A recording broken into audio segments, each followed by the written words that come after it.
बघा today's motivational quote, be addicted to your passion not your distraction.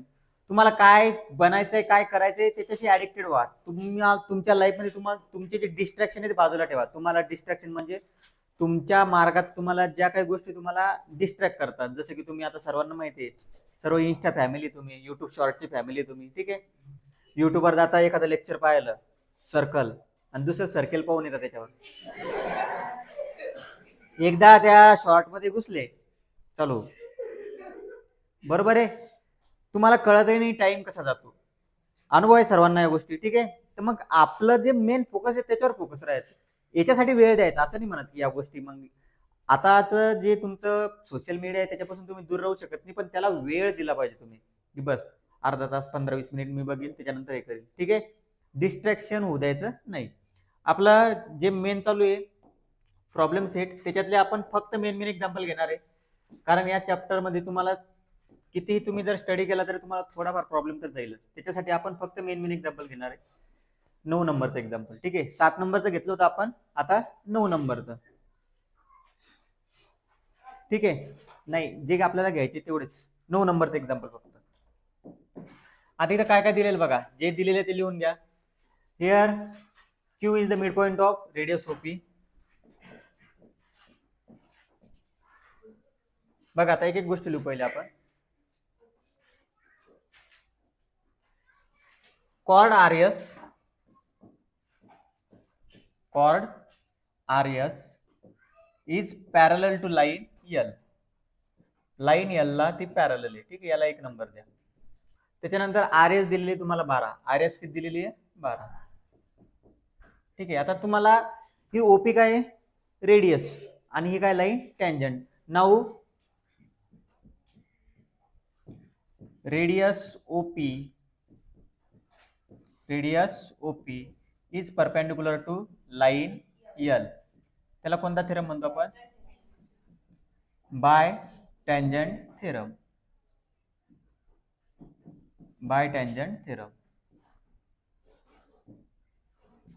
ठीक आहे. हा झाला तुमचा बाय टँजंट थेरम. आता ओपी इज परपेंडिक्युलर टू, याला 2 नंबर द्या. मग फ्रॉम 1 and 2 1 आणि 2 वरून काय होईल? ओपी याला परपेंडिक्युलर आहे आणि RS याला काय आहे? पॅरलल. ओपी परपेंडिक्युलर आहे, RS या लाईनला पॅरलल आहे, त्याच्यामुळे OQ परपेंडिक्युलर राहील RS ला. मग therefore segment OQ is perpendicular to chord RS. chord RS ला तो काय राहील? परपेंडिक्युलर, ठीक आहे.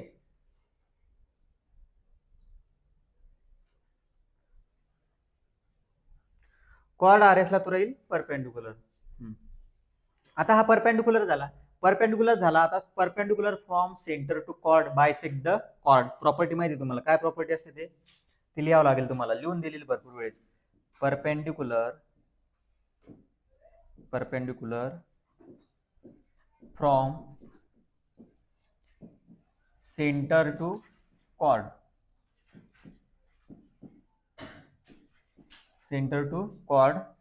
Bisect the cord.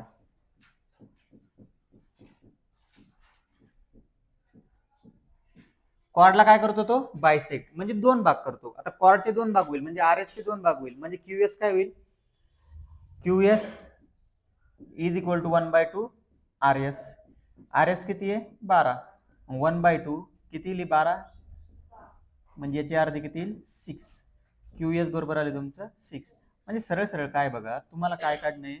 रेडियस काढणे. काय काढणे? Radius.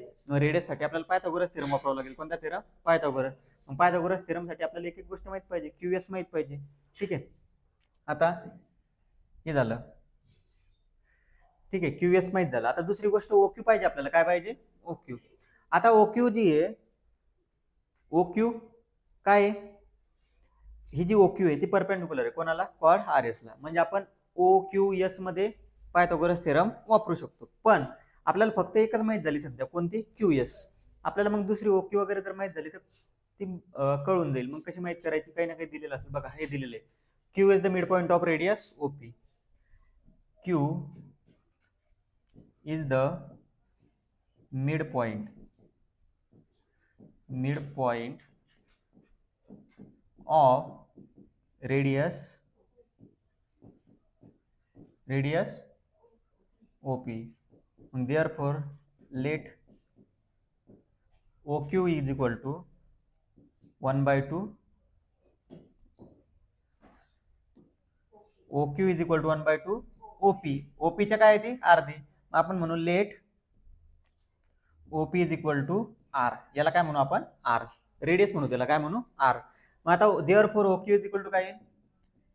OQ is equal to येईल 1 by 2 R. काय आलं ते 1 by 2 R झालं आता. ठीक आहे. हे झालं तुमचं 1 by 2 R. बघा काय काय केलं आपण.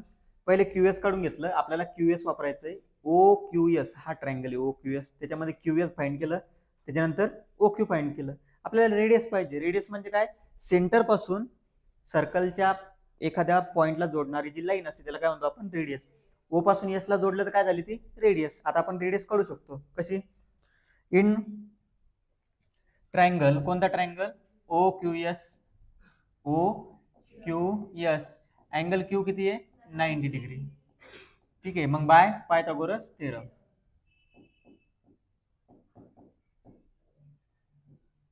Bye Pythagoras theorem.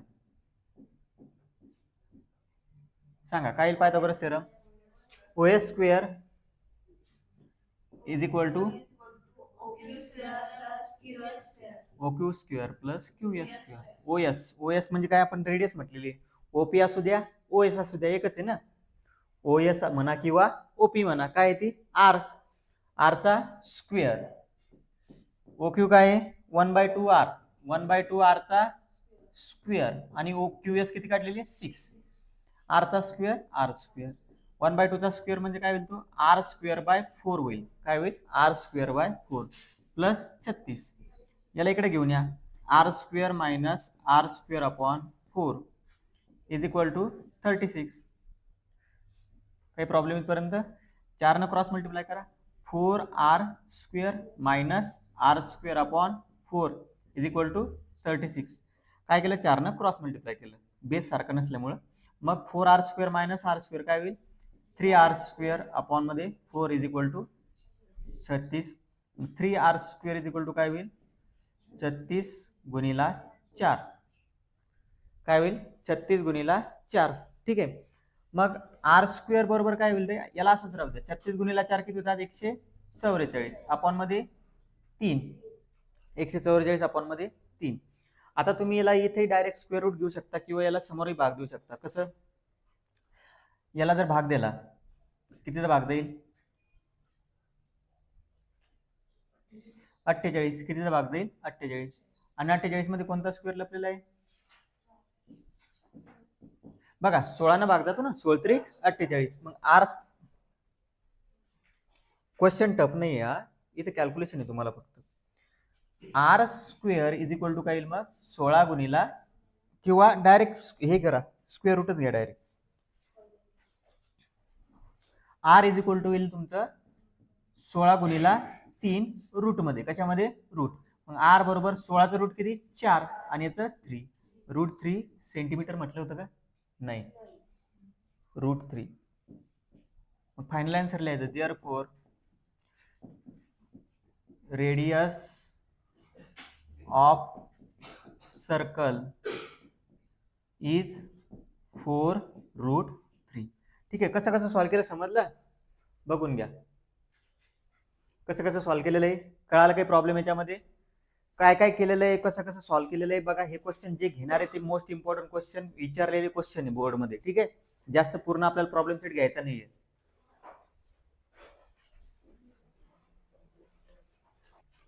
त्याच्यानंतरचा क्वेश्चन बघा 9 नंबर. त्याच्यानंतर नाही जे बघा इम्पॉर्टंट आहे. तुम्ही सर्कल मध्ये एवढा काही ताण देणार नाही स्वतःला, मला माहिती आहे. त्याच्यासाठी काय सर्कलला ऑर मध्ये ठेवायचंय आपल्याला. पण कसं ठेवायचंय? जेवढे क्वेश्चन घेतलेले तेवढे सॉल्व्ह करायचे म्हणजे करायचे. ठीक आहे. आता 14 नंबरचा क्वेश्चन जे मोस्ट इम्पॉर्टंट क्वेश्चन आहे ते घेणार आहे आपण. ठीक आहे. 14 नंबरचा क्वेश्चन बघा काय दिलेलं आहे 14 नंबरच्या क्वेश्चन मध्ये.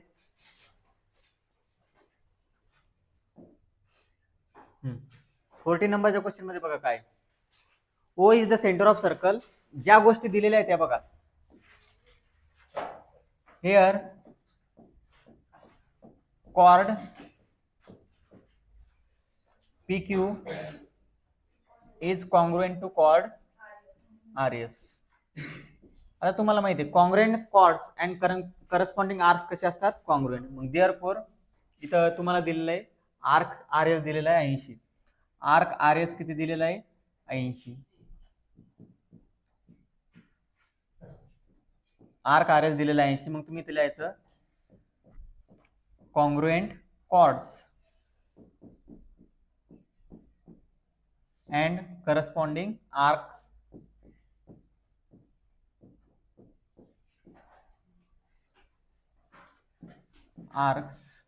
are congruent. ज्या कॉर्ड कॉन्ग्रुएंट आहे आणि त्यांनी जी बनवलेले आर्क आहे. आता या PQ ने कोणता आर्क बनवलेला आहे, PQ. कोणता, PQ. Therefore measure of arc PQ is equal to measure of arc RS. आणि RS किती दिलेला आहे 80. Therefore measure of arc PQ किती आला 80. ठीक आहे, हे झालं 80. त्याच्यानंतर आता POR दिलेला आहे 70 डिग्री तुम्हाला. अँड POR हा किती डिग्री दिलेला आहे तुम्हाला 70 डिग्री. 70 डिग्री दिलेला आहे. आता first major of arc PR. पहिला काय काढायचं आपल्याला, मेजर ऑफ आर्क PR. ठीक आहे, first major of arc PR. सांगा बरं, थोडाफार विचार करून. 3 गोष्टी आपल्याकडं, PQ आहे, POR आहे आणि RS आहे. पण आपण काय वापरणार, POR. आपल्याला काढायचा आहे PR. कोणता, PR. मग PR न कोणता सेंट्रल अँगल तयार केलेला आहे, POR. मग मेजर ऑफ आर्क PR हा कोणाच्या बरोबर राहील, मेजर ऑफ अँगल POR. का, arcs and corresponding central angle are congruent. किंवा central angle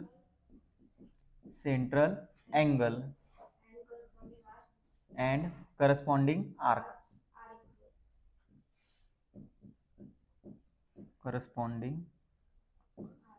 arc is equal. मग तो किती येईल, हा 70 आहे तर हा पण 70 येईल. मेजर ऑफ आर्क PR किती आला 70. आता आपल्याकडे 3 आर्क माहित झालेले आपल्याला. आता काही विचारू द्या त्यांनी, 3 आर्क झालेले आपल्याकडे, RS आहे, PQ आहे आणि PR आहे. आता त्यांनी कोणताही विचारू द्या. त्यांनी विचारलं QS कसा काढसाल तुम्ही सांगा विचार करून. Major of arc QS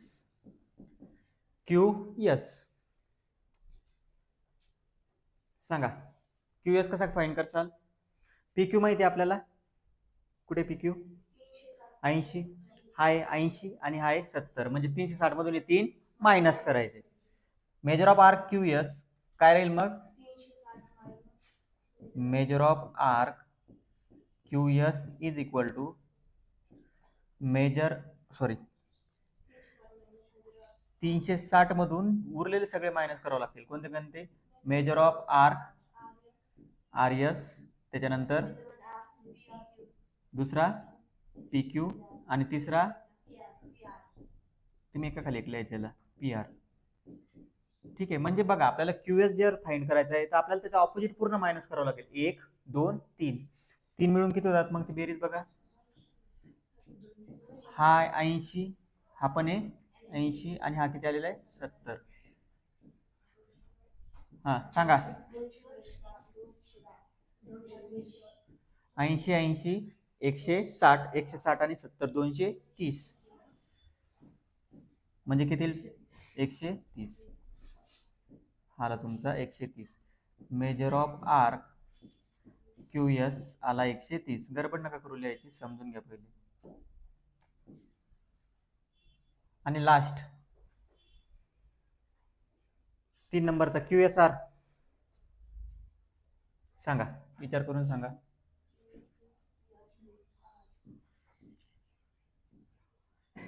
major of arc QSR कोणाकोणाची बेरीज आहे रे,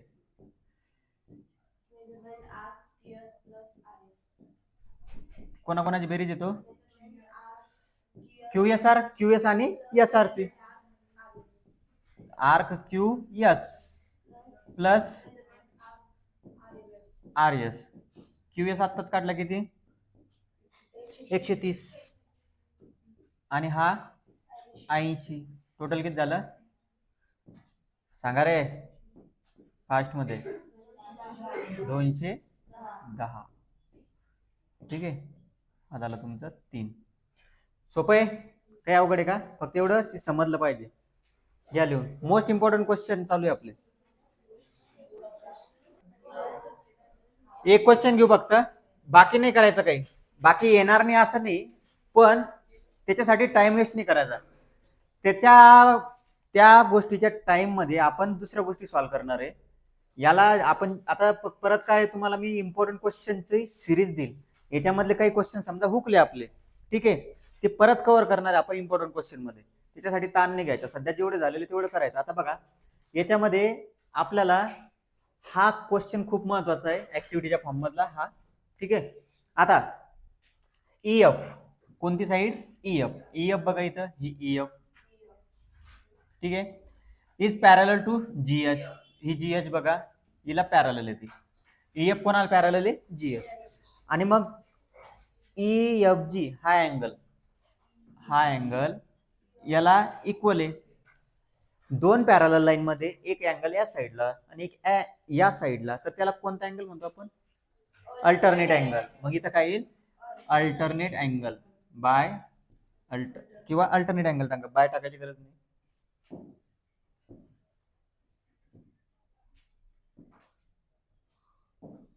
alternate angles.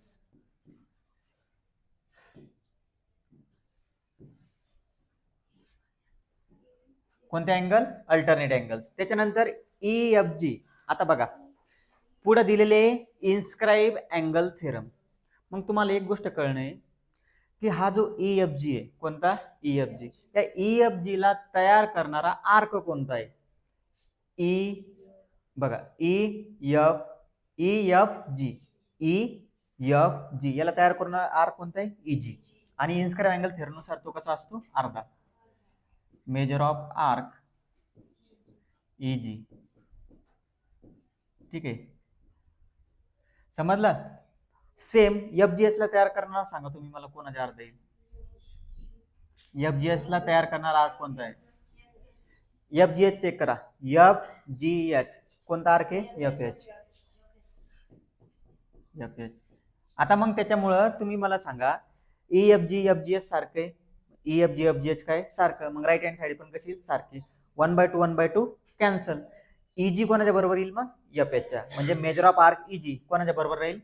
Major of arc FH.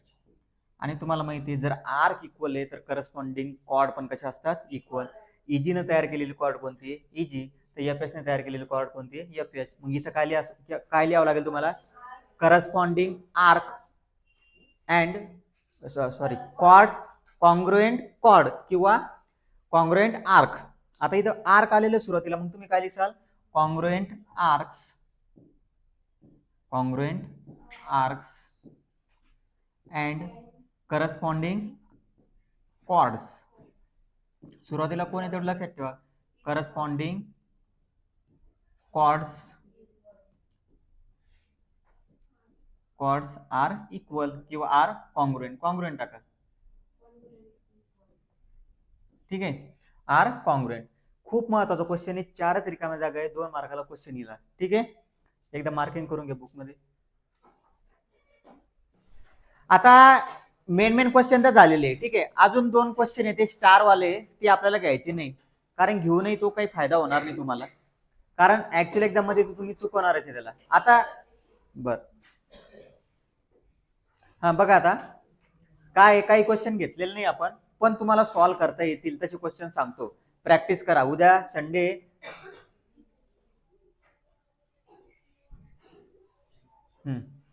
आता हा 4 नंबरचा 5 नंबर. आता हा तुम्हाला काही क्वेश्चन सांगतो, मार्क करून ठेवू शकता तुम्ही. हा जो क्वेश्चन आहे 1 मिनिट 8 पण इम्पॉर्टंट आहे. ठीक आहे, हा 8 पण इम्पॉर्टंट आहे, पण कसे प्रूफचे क्वेश्चन तुम्हाला अवघड जातात म्हणून मी काही सांगितलं नाही. 8 नंबरचा पण इम्पॉर्टंट आहे. 9 झालेला आहे आपला.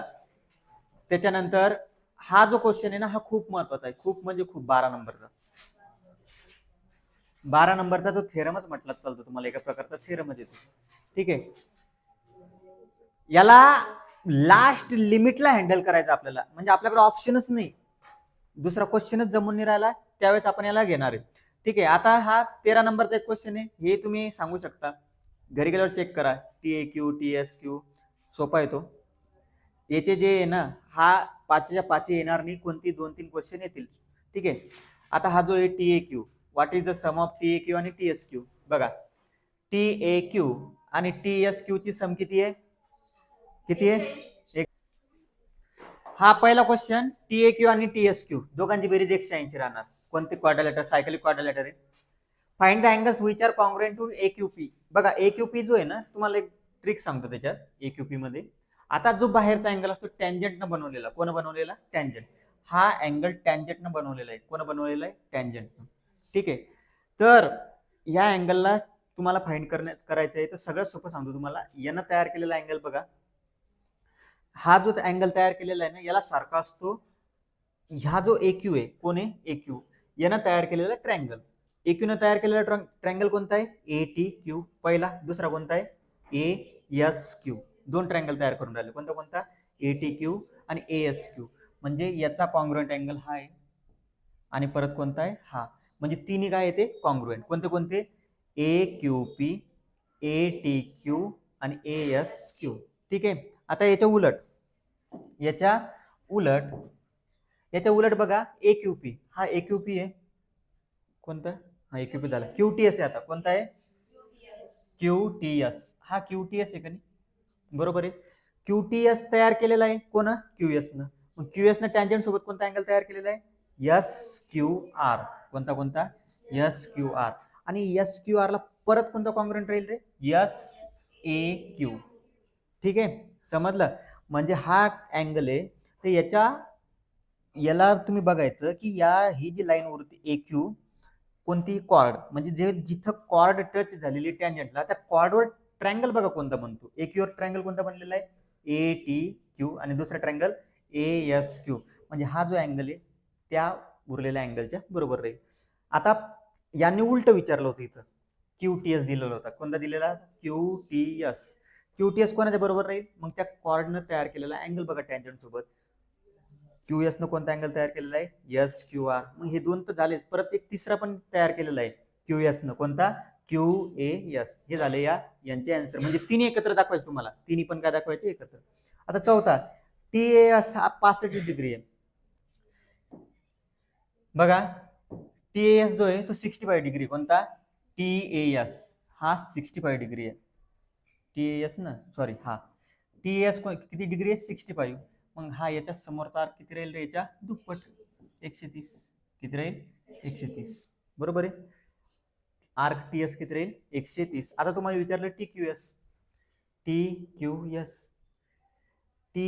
TQS तो पण किती राहील? 130च्या अर्धा, 65. का? कोणता थेरम? Inscribe angle theorem. आणि पाचवा, AQP 42 आहे. AQP हा 42 आहे. तर SQR 58 आहे. SQR 58 आहे. ATS फाइंड करायचं. काय फाइंड करायचं? ATS फाइंड करायचं. बघा, AQP 42 आहे ना, AQP किती आहे? 42. हा पण किती आहे? 42. SQR किती आहे? 58. तर हा पण किती येईल? 58. म्हणजे अर्धा 42, अर्धा 58. टोटल किती होईल? दोघांची बेरीज. 42 आणि 58 किती होईल? 100. किती येईल तो? 100. ठीक आहे, हे एक्झाम मध्ये आलात तर कसं सॉल्व्ह करायचं ते सांगते तुम्हाला. फक्त याला लक्षात राहू द्या कसं सॉल्व्ह केलेलं आहे. ठीक आहे, 14 नंबरचा घेतलेला आहे. हा क्वेश्चन मी घेतलेला नाही, पण हा तुम्हाला होमवर्क राहील. त्याचं रिझन सांगतो. एकदम पानसट क्वेश्चन आहे. Internal division of chord, WT into TX, ZT into YT.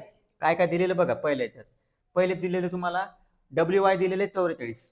WY किती दिलेलं आहे? 44. ZX दिलेला आहे 68. ZX किती दिलेला आहे? 68. Find the measure of ZTX. ZTX आठवतं काही? दोन अँगल असे असल्यावर आपण काय करतो? आर्कची ऍडिशन करतो का सबट्रॅक्शन करतो? ऍडिशन. म्हणजे या दोघांची ऍडिशन 44 आणि 68, त्याला 2 न भाग द्या. आहे तो थेरम. तुम्हाला प्रत्येक गोष्ट सांगावं लागते.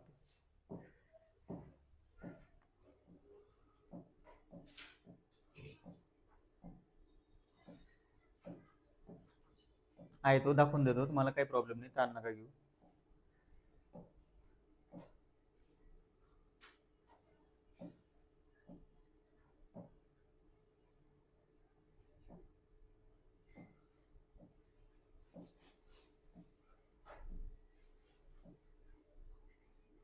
हे क्वेश्चन आठवतात? हा क्वेश्चन आठवतो, आपण अँगल कसं काढला होता? याच्यातून काय केलं तर मायनस, याच्यात काय केलं तर प्लस, कोणत्या साईडला तयार झाला होता? ठीक आहे, पहिला क्वेश्चन तसा सॉल्व्ह करायचा आहे. ठीक आहे, किती नंबरचा होता तो? मला की सांगा. 15 नंबरचा. ठीक आहे, तर पहिला क्वेश्चन तसा सॉल्व्ह करायचा. दुसरा क्वेश्चन कसा सॉल्व्ह करायचा आता सांगितलं. W2 इंटू TX, TX पण दिलेली आहे. YT into TZ, TZ find करायची. WX किती आहे? 25. आता टोटल 25 आहे. WX 25 दिलेली आहे, YT दिलेली आहे 8, YZ दिलेलं आहे 26. बघा लक्ष द्या, फक्त तुम्हाला एक स्टेप शिफ्ट पुढे जायचं याच्यामध्ये. YT किती दिलेली आहे? 8, टोटल दिलेली आहे 26. मग इथे किती असले पाहिजे? 26 मायनस 8, 18. आता इथं तुम्हाला एक्स घ्यावं लागेल. काय घ्यावं लागेल? एक्स. एक्सचा पण एक क्वेश्चन झालेला आहे. ठीक आहे, हा एक क्वेश्चन. 16 नंबरचा पण सेम जसाच्या तसाच आहे, फक्त इथं इंटरनल डिव्हिजन होतं, इथं काय आहे? External division. अँगलही काढू शकता. ठीक आहे, त्याच्यानंतर एक्सटर्नल डिव्हिजन इथून कसं लिहिसाल? AB into AC, AD into AE. कोण कोण दिलेले, कोण मायनस करायचं, हे 2 क्वेश्चन सोडवा, प्रॅक्टिस होईल. त्याच्यानंतर बस एवढं सोडवा, बाकी नका सॉल्व्ह करू. 3 क्वेश्चन सोडवा आहे, 13, 15 आणि 16. ठीक आहे, 13, 15 आणि 16.